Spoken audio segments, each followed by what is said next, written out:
Hello and welcome back everybody to the Foodbuild factory, where today we're going to take a look at the Shotgun Surgeon. That's the guy you can see on screen right now, and as always I'm going to show you some gameplay in the first half of the video, and in the second half of the video we're going to take a look at the perks, mutations, equipment and everything else. So let's get right into it. This character is actually, I'm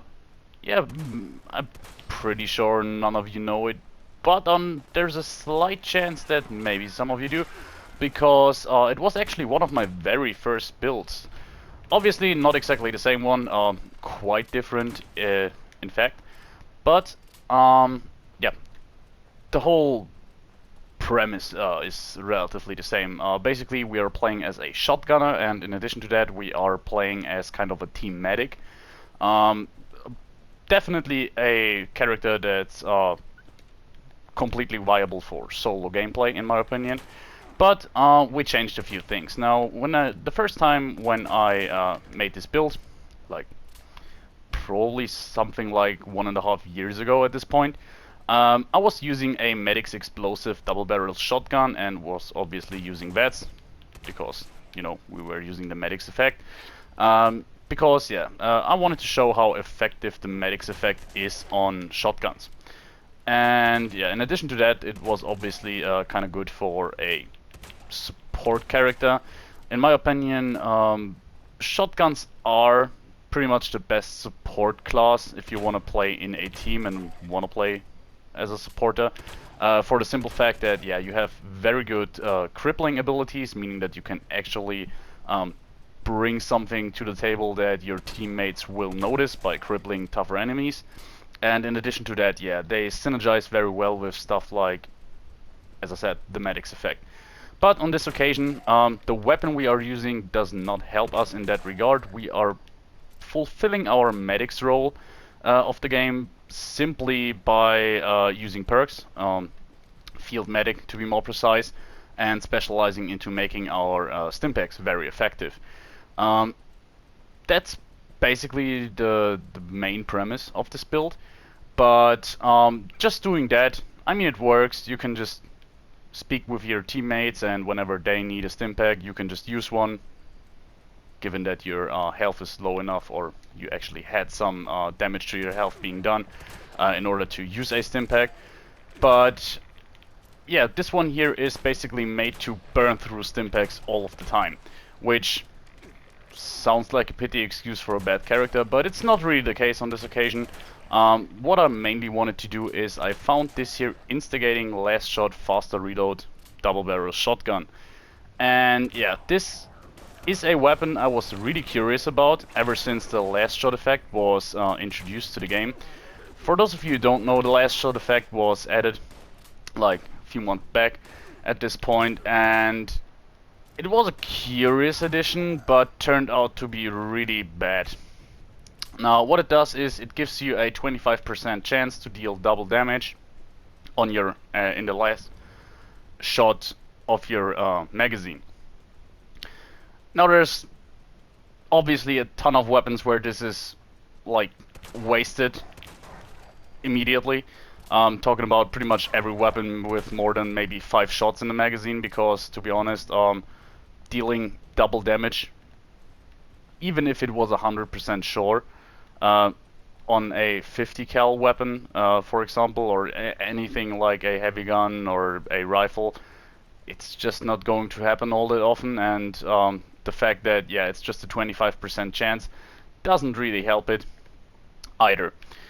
But if there is one weapon where this effect could be good, it's basically the double barrel shotgun. Now, there are a few others.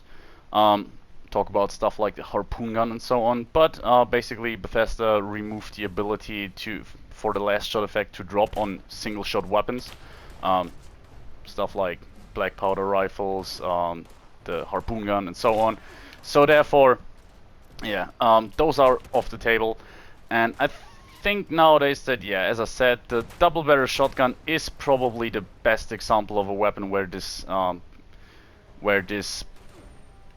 legendary effect could be good. And yeah, after some extensive testing, I would say it's not bad. It's definitely not my preferred way to play a shotgunner, to be honest.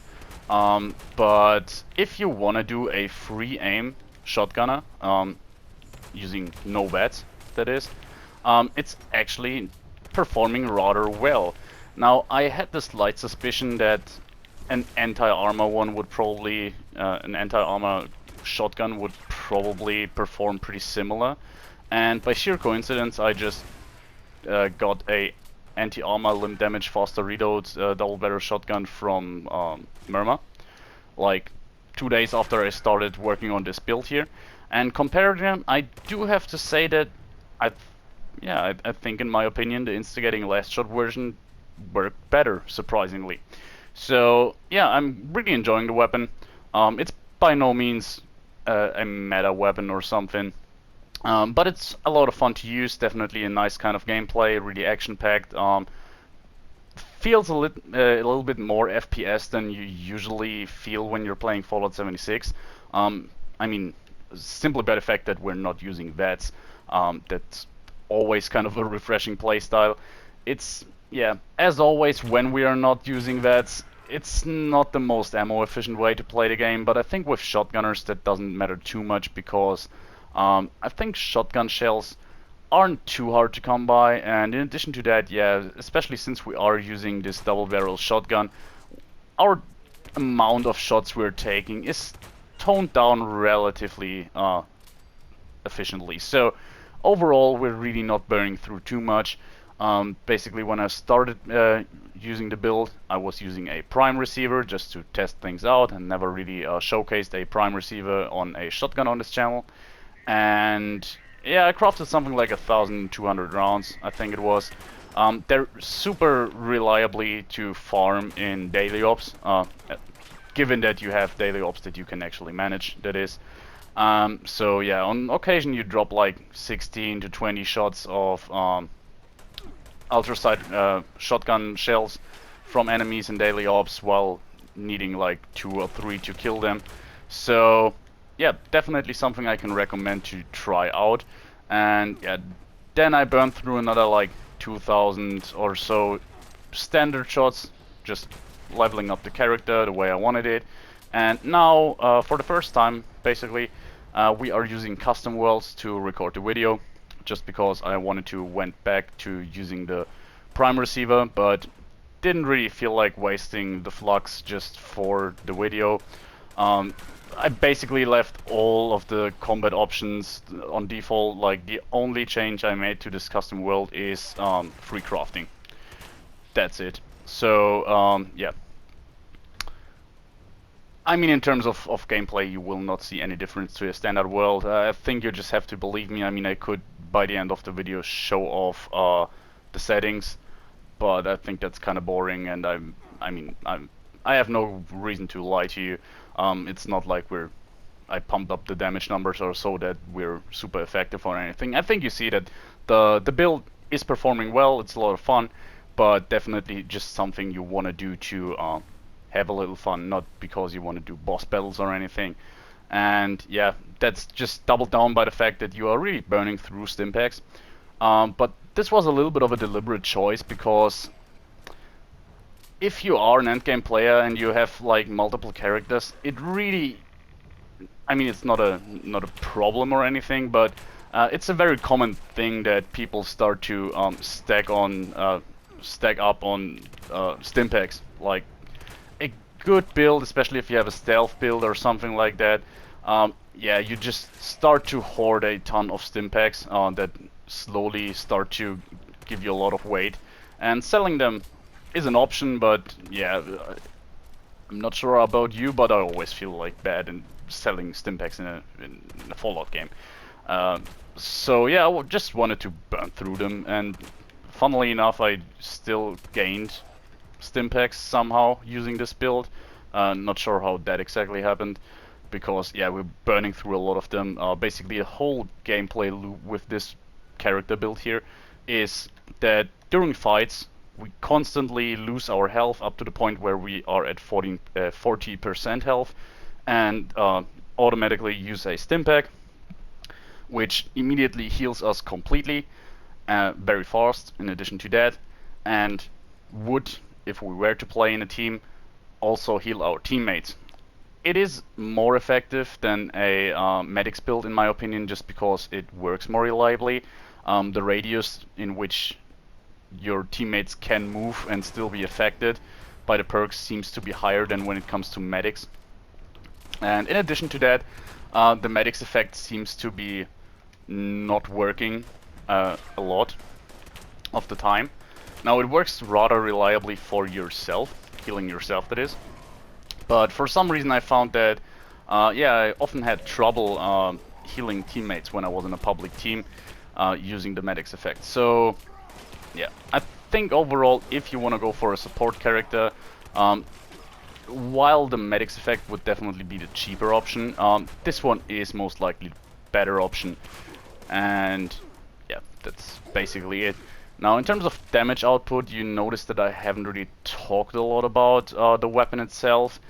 That is because, yeah, it's performing well. It's not great, you're not exactly one or two shotting all of the enemies, especially once we're getting into the territory of these here high level super mutants. But there's a few things to take into consideration.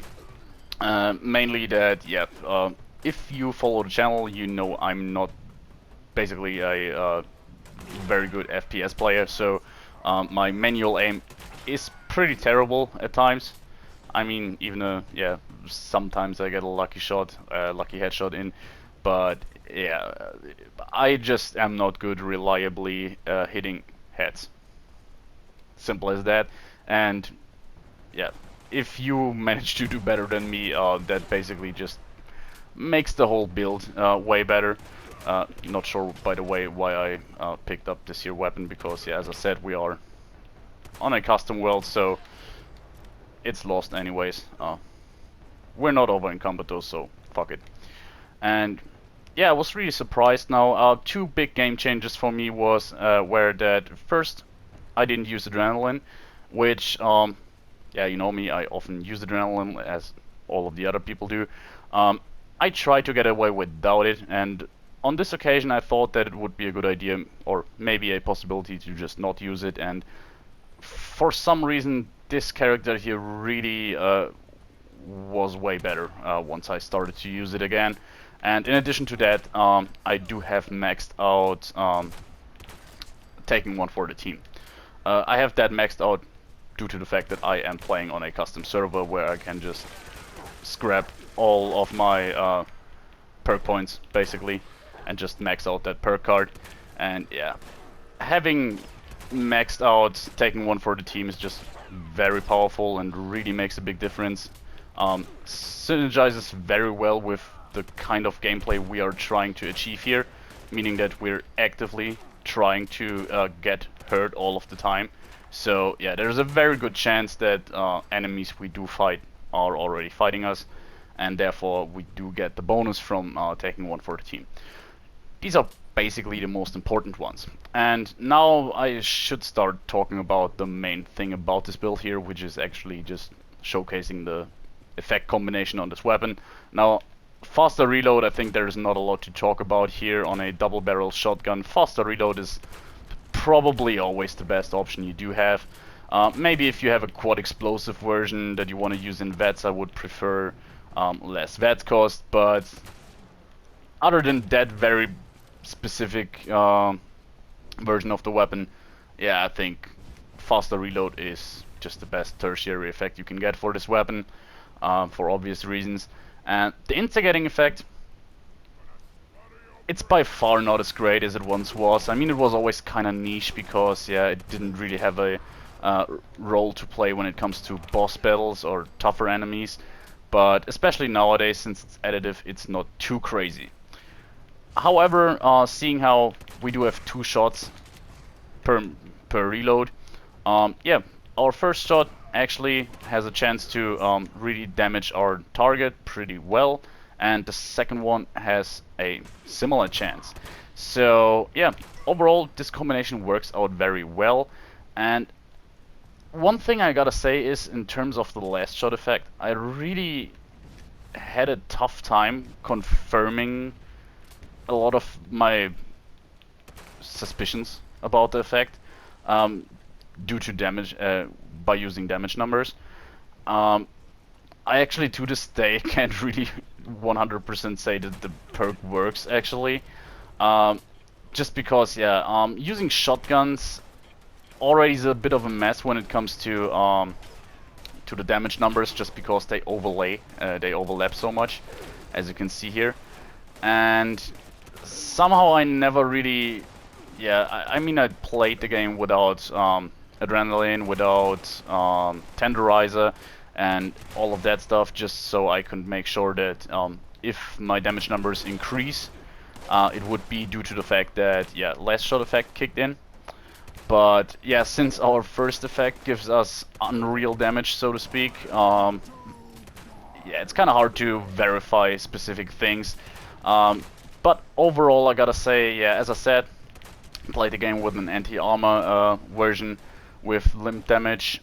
So on the first shot, anti-armor seems to be quite as efficient as the instigating effect when it comes to the double barrel shotgun, which seems a bit counterintuitive because, yeah, one is supposed to give you double damage, the other one just gives you a little bit more armor penetration. But yeah, we all know shotguns are notoriously bad when it comes to armor penetration, so yeah, anti-armor is a very good effect on them. But what I wanted to say anyways is, yeah, using that weapon definitely confirmed for me that last shots seem to work rather well. Because, yeah, I did definitely see an overall difference between last shot and not having last shot. That's all I wanted to say, basically. So yeah, sorry I can't give you more detailed options. I mean, there's a good chance that everything I said here will be disproven or anything. It's just a gut feeling, to be honest. But yeah, I had a lot of fun with the weapon. Yeah, as I said like 2 times now, not a meta weapon. I wouldn't really say try to get a hand on one of these. Uh, I actually didn't really try to get one either. I was really interested in the weapon, but I just luckily got this exact weapon, which was basically the dream combination I could think of, due to the fact that it has faster reload as well.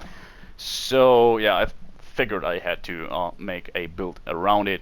And one little tidbit I didn't really mention is I do have a jetpack on this character, but yeah, I didn't really mention it because it's not that we're using it for any particular reason, it's just nice to have. And yeah, that was the gameplay part of the video. I hope you enjoyed it. I was actually kind of surprised for a non-vets shotgun character. I was having a lot of fun. And yeah, let's get more into the details now. So yeah, first and foremost, let's take a look at our mutations. Um, as you can see, we had a little bonus from being in a hunting team, but I just wanted to be in a public team without any teammates in order to make use out of taking one for a team. And just took the first team there. I mean, I'm alone, it doesn't really matter which one I took. In terms of our mutations, you can see we don't have a lot. We do have Bird Bones here, Eagle Eyes, Marsupial, and Speed Demon. So Marsupial and Speed Demon, kind of self-explanatory. Speed Demon on this occasion, especially useful since we are reloading a lot of the time. Now, we basically maxed out our reload speed at this point. We do have Speed Demon, we do have the faster reload effect on the shotgun, and yeah, in addition to that, we do have a perk that gives us better reload speed. So this is the fastest you can reload a double barrel shotgun. Alright. Then we do have Eagle Eyes and Bird Bones. Now Bird Bones is nice to have here just for a little bit of extra agility, which we are mainly using for dodgy in order to increase our tankiness, and for our jetpack if you want to use that. Eagle Eyes is a dead perk here, dead mutation. We don't use it for anything. Extra perception doesn't give us anything, and extra crit damage as well since we're not using it. But the negative 4 to strength only affect our carry weight, and therefore I didn't really bother to remove it. Now, some noteworthy mentions would be if you're playing this character more solo, if you don't really want to make use out of healing your teammates all of the time, what you can do is just use Grounded to give you a little bit more tankiness when it comes to energy damage resistance. and in addition to that you could use Scaly Skin, which would reduce your overall AP, but as I said, we're just using it for dodgy and our jetpack, so it's nice to have extra agility, but yeah, losing some action points would hardly make or break your character, and overall, being a bit more tanky wouldn't hurt you.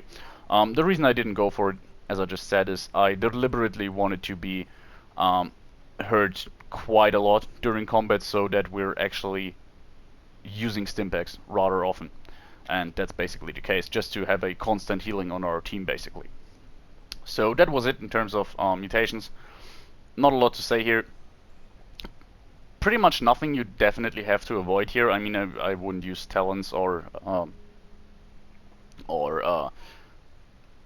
twisted muscles, obviously, just because your gun accuracy would be worse, but there wouldn't be a reason to do so. But think about unstable isotope. You could use that.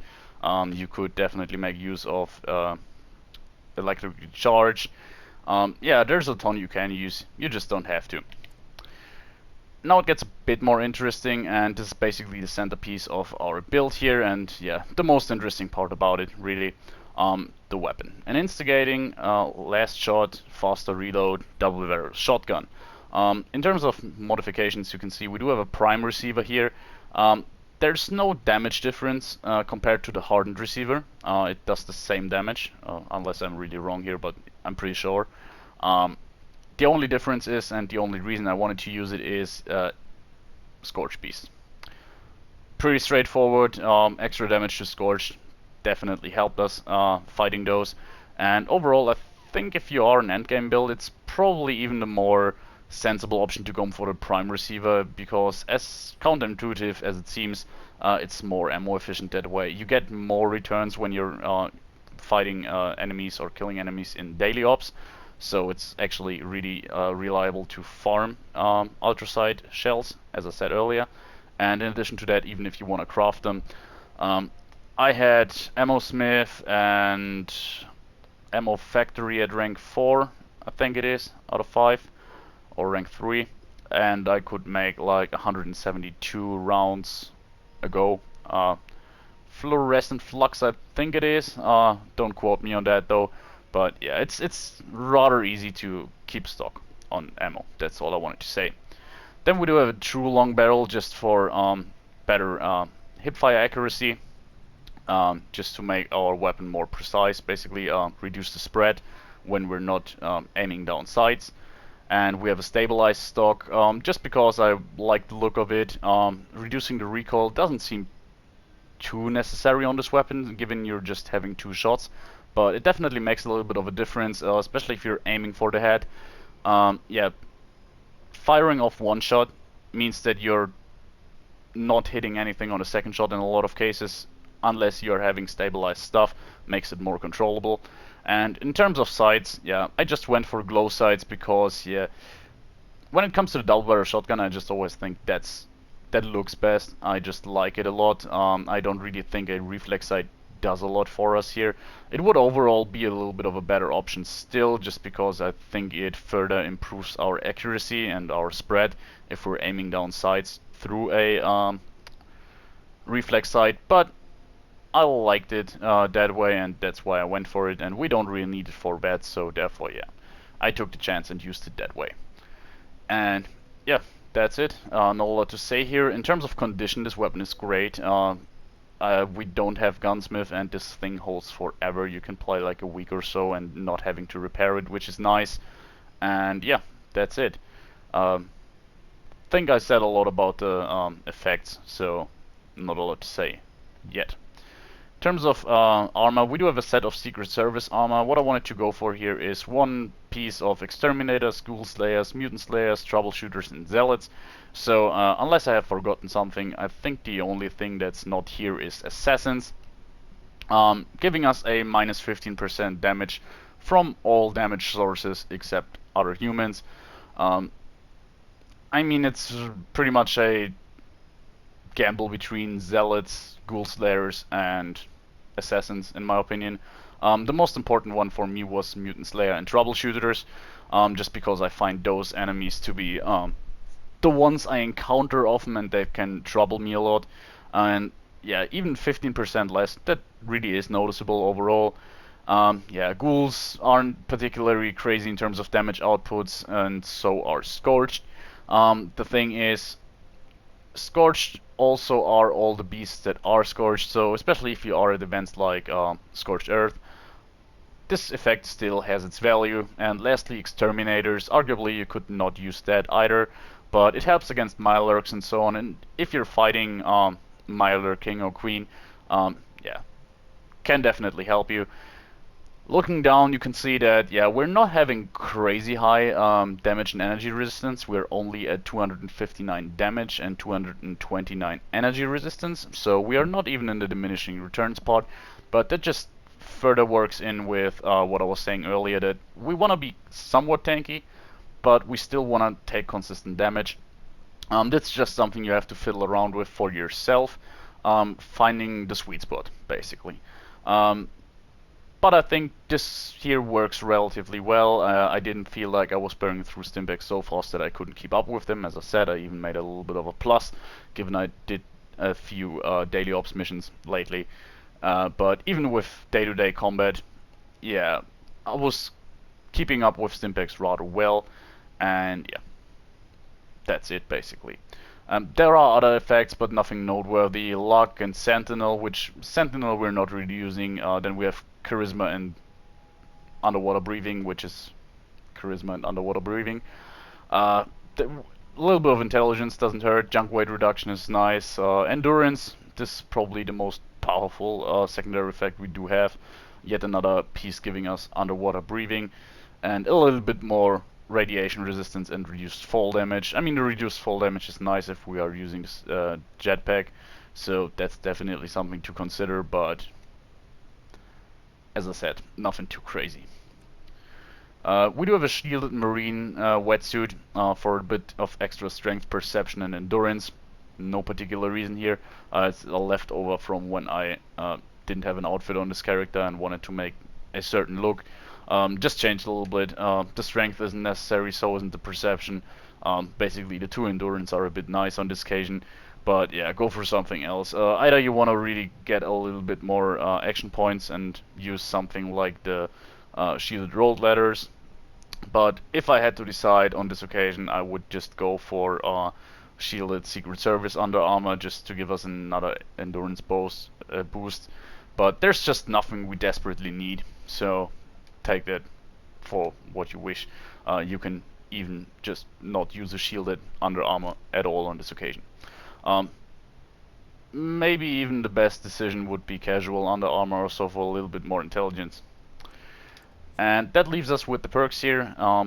To no one's surprise, I guess, we do have strength maxed out at 15. We do have rank 2 of Bandolier, rank 3 of Master Shotgunner, rank 2 of Shotgunner and Expert Shotgunner, Scatter Shot maxed out, and Blocker maxed out.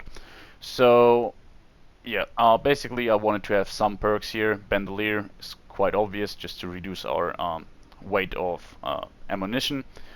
Blocker, yeah, for a close combat character, even though we want to take some hits, Blocker is just good if you're getting overwhelmed by ghouls or so. This perk is just a must-have in my opinion, if you can afford to use it. Then we do have Scatter Shot, yet another must-have. I mean, the 90% less weight from shotguns is nice to have, not especially something we need though. The more important stuff here was the 30% faster reload, syncing in very well with our faster reload effect on the weapon and our speed demon mutation, which all stack, and therefore we can really reload our shotgun rather fast. And yeah, then I just filled up all of the rest with shotgunner perks. So overall, yeah, we're just missing out on 2 perks, meaning on 10% multiplicative damage, which is definitely something we can live with. In Perception, we only are at rank 3 of Skeet Shooter, that's all we need. It's necessary though. Having more accuracy and better spread really helps you, I mean, especially if you want to target heads, which is definitely something you would consider. Obviously, oftentimes you just go for torso shots or for leg shots in order to cripple and stop your enemy. I mean, the man-stopping power of a shotgun due to Enforcer is nothing to cough at. Basically, every single enemy you shoot, if you do so, you get them into a stagger animation very reliably, which helps very much during gameplay. And yeah, Skeet Shooter just helps you target specific limbs or so, which is not as easy as I think if you are not using VATS. So therefore, yeah, Skeet Shooter here. Bit of a no-brainer on shotgunner perks. Unless you have a VATS character, then maybe you don't need it, but yeah. Then we come to endurance, which is rather high. We do want to have a little bit of a health pool because the reason here is, I mean, I'm talking a lot about being tanky, not being too tanky, and so on. But what I wanted to have here is I wanted to reliably have Stimpaks being triggered by a perk, Born Survivor, which we'll take a look at in a second, but being safe with it. So if you have relatively low endurance, meaning relatively low hit points, 20% of those can already be so little that by the time you are using a Stimpak through Born Survivor or something, enemies can have damaged you so much that they are all maybe only like 2 shots away from really killing you, and therefore it often happens that they can out damage your healing, because yeah, there's a little bit of a delay between Born Survivor triggering, you falling below 40, 30 or 20% health, and the Stimpak being activated. So having relatively much HP at 40% health just makes the whole situation more safe. We do have Fireproof here, Life Giver, Ghoulish, and Adamantium Skeleton. So Fireproof, very obvious, always a good decision to have. And then Life Giver basically further doubles down on what I just said about wanting to have relatively high HP. Ghoulish, I just like it as a defensive perk, to be honest. It just makes fighting around fissure sites or fighting ghouls so much easier, and yeah, it's just a powerful perk. I do really like it. And yeah, Adamantium Skeleton, a bit lost on this occasion just because we're using Stimpaks so regularly that we would never really spend a lot of time with a crippled limb. But yeah, one thing you could do on this occasion is just invest points into making chems better, making them last longer, making you not being addicted to them, and use, how's it called, Formula P. Actually a very good perk if you want to use shotguns outside of VATS, just because you can really reduce the spread so much that you can basically use them as a short range rifle, making it feel like you're using a slug or something. And yeah, at that point, if you have the twitch skills, you can really go for headshots very reliably. But on this occasion I just went with this perks here because they hardly make or break the character. It's just that I wanted to have quite a few endurance points. Then we come to Charisma, which is very different, or at least a little bit different to how it often looks. We are at Charisma 6 here. Tenderizer, now this isn't a real surprise. Yeah, it's just a good perk. What should I say? So it's here. The more interesting stuff is Field Surgeon at rank 2 and Team Medic at rank 1. So Field Surgeon makes our Stimpaks and Red Away heal more quickly, which is very important here. It's not very important, but it's nice to have just because it makes Stimpaks more effective in my opinion, and further makes the whole process that we're going through safe, just by, yeah, working quicker, what should I say. And then we do have Team Medic. Our Stimpaks heal our teammates, our nearby teammates, for half their normal strength. Now, obviously, you could try to max this out, depending on where you allocate your other points. You could go down with endurance a little bit and max this one out. But I felt like, yeah, with First Aid and Field Surgeon, it wasn't really necessary to do that, in my opinion. I tried it a little bit on public teams, and it was actually working out quite well. And I never really saw my teammates being in trouble. Not that they would be otherwise, but you get the point. And yeah, one thing to take into consideration is the amount of bloody players we do have. So really where a support player comes in handy is if you play with a lot of glass cannons, like bloody builds. And if that's the case, yeah, you don't need to heal them for a lot. You just need to heal them relatively often, if that makes sense. Because yeah, they try to be at 20% health anyways. So yeah, at max you need to heal 19% health, which we can easily do with first aid and half of our stim packs. So yeah, a lot of talk about, but yeah. Then we come to intelligence. I mean, I already said it. First aid, making our stim packs more effective. Pretty straightforward on this occasion. I don't think I have to talk a lot about it here. Yeah, the last of the intelligence of this character got lost when he joined the Blood Eagles, I guess. So it's not really a intelligent doctor. He's basically a bit too cammed up at this point, I guess. Then we are here in agility, where we do have Enforcer, Born Survivor, White Knight, Adrenaline, and rank 1 of Marathoner. Enforcer, pretty straightforward here. Now, something I have touched up on the last time I was using a shotgun is I actually feel like Enforcer rank 3 can be quite the overkill in a lot of situations. Now, especially my preferred way to use shotguns is in VATS, and if you use them in VATS, rank 1 of Enforcer will be more than enough. A VATS shotgunner is built more to kill enemies faster rather than to cripple them, and if you want to cripple them, the fact that if you hit them, every single shot hits, that makes Enforcer really, really powerful, and rank 1 is usually enough, in my opinion. On this occasion, though, I wanted to max it out. I mean, in fact, I always maxed it out when I was showcasing a shotgunner on this character. But yeah, you're not going to hit an enemy's limb with all of your shots most of the time. And therefore, yeah, having a more effective Enforcer perk is nice to have. And in addition to that, we really do rely a lot on the staggering effect of the Enforcer perk. So yeah, having it maxed out, nice to have. Born Survivor, I mean, all of the talk I was doing during the video is basically based on this perk here at 40% health, which is very high for Born Survivor. Oftentimes I say it's like you shouldn't take more than rank 1 maybe. I mean, a lot of people don't like the perk at all, but I do like it. And yeah, on this occasion I went with rank 3 just to further double down on the case that we do want to get hurt a lot, we do want to use stim packs automatically often, but I don't want to risk getting down too often. So therefore, yeah, having Born Survivor prog earlier was a nice thing to have here. Then we do have White Knight, very straightforward. We're constantly being shot at, so our armor constantly degrades. Also the reason why I went with Secret Service armor, because to repair that you don't need ballistic fiber. But in addition to that, we make it even cheaper with White Knight, and it breaks lower. Pretty straightforward, I guess. I briefly touched up on this one here, Adrenaline. Yeah, really game changer. I mean, there's a lot of builds that have Adrenaline in them and don't necessarily need it, but on this occasion I would not want to play again without it.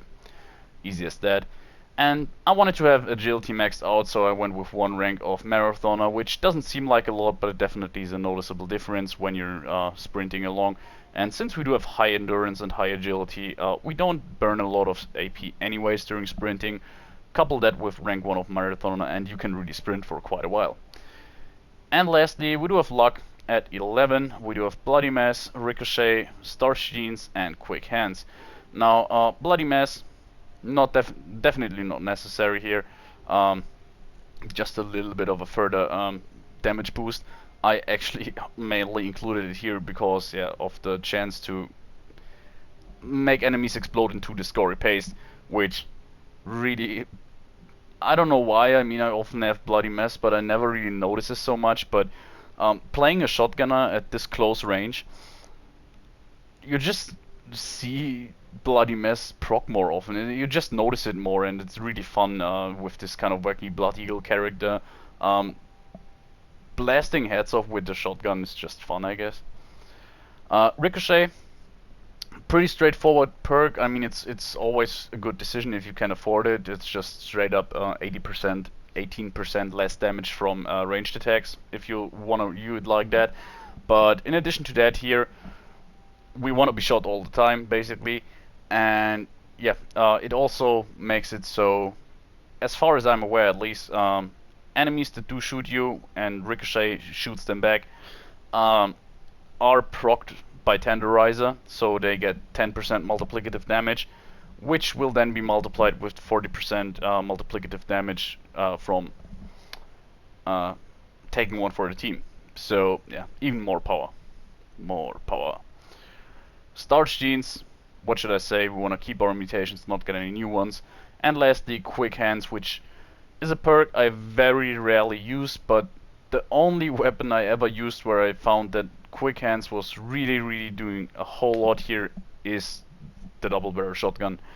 Just because we are reloading so often, it's really nice to have quick hands. I'm pretty sure you noticed during my gameplay that very often, it seems to proc very often. That's another thing. On other weapons, I mean, obviously it feels less than with a double barrel shotgun just because you're reloading less. But even factoring in that, for some reason I always have the feeling that when I'm using the double barrel shotgun,